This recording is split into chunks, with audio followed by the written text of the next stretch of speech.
Welcome to Assamese Gyan YouTube channel. আজি আৰু এটি ভাল খবৰ লৈ আপোনালোকৰ মাজত আহিলো। তো ভাল খবৰটি হৈছে আমাৰ অসমৰ মুখ্যমন্ত্ৰী মহোদয়ে আজি প্ৰেছ মিট যোগে অসমত আৰু 30,000 মান নতুন নিযুক্তি দিয়া হ'ব বুলি কৈছে। তাৰ ভিতৰত আমাৰ শিক্ষা বিভাগৰ 6,000ৰ ওপৰত প্ৰায় 7,000 মান ভেকেন্সি খালী আছে বুলি কৈছে। তো ইয়াতে স্পষ্ট কৰি কোৱা নাই LP UP নে হায়াৰ ছেকেণ্ডাৰী ক'ত মানে ভেকেন্সি আছে ভালকৈ কোৱা নাই, কিন্তু অনুমান কৰিব পাৰি যে হায়াৰ ছেকেণ্ডাৰী বা হাই স্কুলত ভেকেন্সিসমূহ বেছি থাকিব, যিহেতু অলপ কিছুদিন আগতে LP আৰু UPৰ কিছু পদ পূৰণ হৈছে।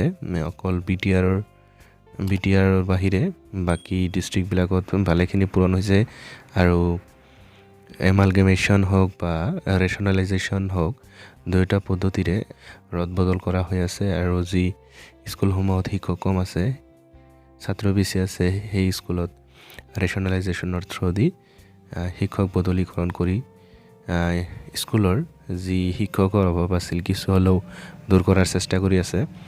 তো ইয়াৰ পৰা গম পাওঁ যে LP বা UPত শিক্ষক নিযুক্তি অলপ কমকৈ হ'ব, কিন্তু হাই আৰু হায়াৰ ছেকেণ্ডেৰীত বেছিকৈ হোৱাৰ চান্স আছে। তো ডিচেম্বৰৰ শেষৰ ফালে বিজ্ঞাপন ওলাব, তাতে ভালকৈ লিখা থাকিব, কিন্তু এইটো ক'ব পাৰি যে হাই স্কুল বা হায়াৰ ছেকেণ্ডেৰীত পোষ্টবিলাক বেছিকৈ থাকিব। তো টেট আগত হ'বনে বিজ্ঞাপন আগত আহিব, এইটো এটা প্ৰশ্ন। তো বিজ্ঞাপন আগত আহিব, তাৰপিছত টেট হ'ব এনেকুৱা লাগিছে। কথাখিনি এইকাৰণে কৈ আছোঁ, আমি প্ৰতিবাৰেই দেখি আহিছোঁ যে ধৰক যোৱাবাৰ কথাই কৈ আছোঁ, 2019ৰ যিখিনি পোষ্ট ভেকেঞ্চি আছিলে, 2019ৰ যি এডভাৰ্টিজমেণ্ট আছিলে, সেই এডভাৰ্টিজমেণ্টতেই 2021ৰ টেট পাছখিনিক চাকৰি দিয়া হৈছিল, ৰিক্ৰুইট কৰা হৈছিলে।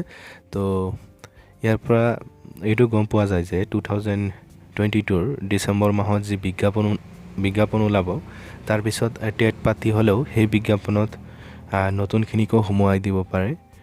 তো একো ক'ব নোৱাৰি এতিয়া যে এইটো বিজ্ঞাপন অকল টেট পাছ কৰাখিনিৰ হ'ব নে নতুনকৈ টেট পাতি আকৌ ৰিক্ৰুইট কৰিব, এতিয়াই ভালকৈ ক'ব নোৱাৰি।